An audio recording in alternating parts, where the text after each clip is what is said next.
kalau musik tradisi di Kerinci sebenarnya potensi sangat luar biasa ya. Tapi yang lebih kuatnya itu adalah di vokal.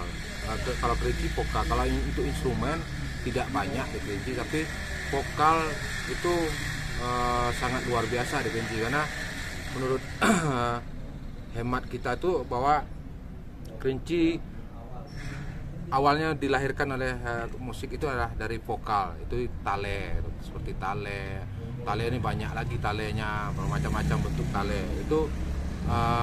Yang kekuatan di Kerinci sebenarnya itu di tale, di musik, untuk musiknya. Kalau untuk instrumennya kan ada beberapa instrumen yang menurut hemat kita itu adalah yang kekuatannya, apalagi sudah masuk Islam di Kerinci itu, seperti ada sike, terus kalau sebelum itu ada gong buluh yang diadap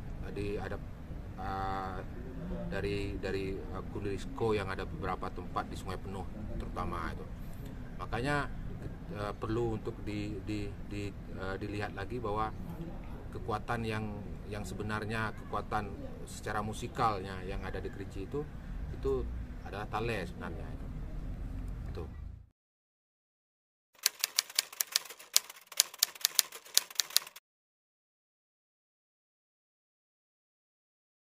Oh, sangat luar biasa, sangat potensi kesenian musik ya, terutama sangat luar biasa sebenarnya potensinya. Tinggal bagaimana kita untuk merespon itu, bagaimana lagi kita bagaimana untuk melestarikan, bagaimana untuk membangun regenerasi yang selanjutnya. Karena kalau kita lihat saat sekarang ini potensinya sangat luar biasa sekali. Bermacam-macam bentuk musik yang ada di Kerinci, walaupun kebanyakan dasar awalnya adalah dari seni bertutur, yaitu tale itu. Jadi banyak sekali. Jadi kalau kita jalan-jalan beberapa desa, hampir semua desa punya potensi itu. Jadi tinggal bagaimana cara kita melestarikan, bukan hanya kalau sekarang ada lebih, apalagi kalau di pemerintahan itu ada warisan budaya tak benda menjadi itu. Tapi setelah mendapat warisan budaya tak benda, setelah itu mau ngapain itu?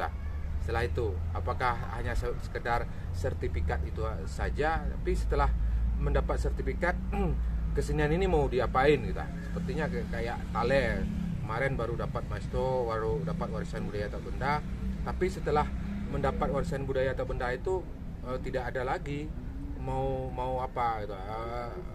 Tidak ada bagaimana melestarikan itu, bagaimana menurunkan kepada generasi yang saat sekarang lagi itu mungkin.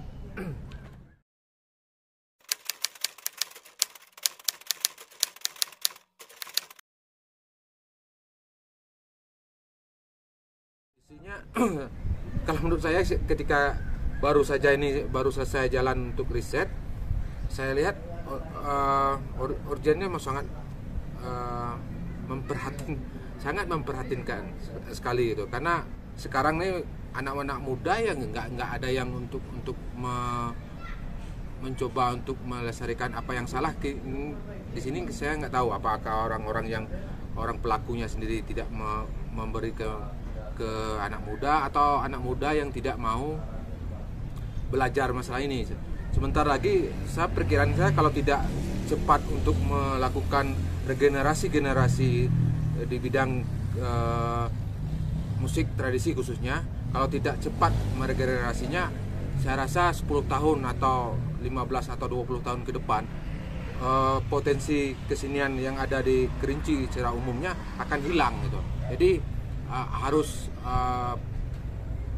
yang pemangku kebijakan, yang pelaku kebudayaan itu sendiri harus bisa mencari celah untuk bagaimana untuk memberi virus untuk anak-anak muda mau belajar tentang kesenian tradisi. Kalau setidaknya di muatan lokalnya, khususnya di sekolah-sekolah yang ada di provinsi di Kabupaten Kerinci dan Sungai Penuh, itu harus belajar, harus ada konten-konten kesenian di Kerinci. Kalau tidak, saya rasa tidak 10 tahun atau 20 tahun kemudian saya rasa akan hilang gitu.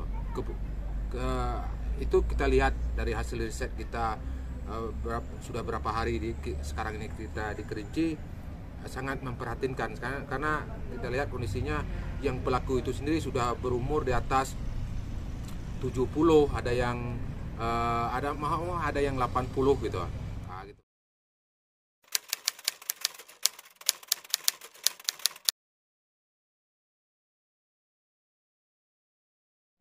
Ya, mereka mengeluh persoalan banyak, mereka mengeluh ada persoalan anak muda tidak mau belajar dan pemerintah tidak mau menahu tentang apa yang mereka miliki. Jadi mereka tidak punya, dia cuma punya keterbatasan juga untuk memberi materi-materi kepada anak muda. Jadi akhirnya mereka menunggu, sama-sama menunggu. Bisa jadi seperti itu. Ketika kita coba mewawancari beberapa anak muda, mereka juga tidak tahu. Oh, saya juga tidak tahu ada ini, ada sike di sini, ada suling bambu di sini, ada tali di sini. Mereka juga tidak tahu. Kita harus mencari benang merahnya untuk bagaimana ini tetap bertahan. Kalau tidak ada benang merahnya bagaimana untuk mempertahankan ini, 10 atau 20 tahun yang akan datang akan hilang gitu. Kesenian yang ada di Kerinci ini. Ya, karena kalau kita lihat umur yang pelaku sekarang itu sudah di atas 60 semua. Sudah jarang orang yang umur 60 ke bawah itu untuk udah masih tahu dengan kesenian. Itu sudah jarang sekali kita ketemu di masyarakat. Itu dari hasil riset. Nanti mungkin ada tulisan yang persoalan itu nanti mudah-mudahan ada muncul. Itu aja. Oke.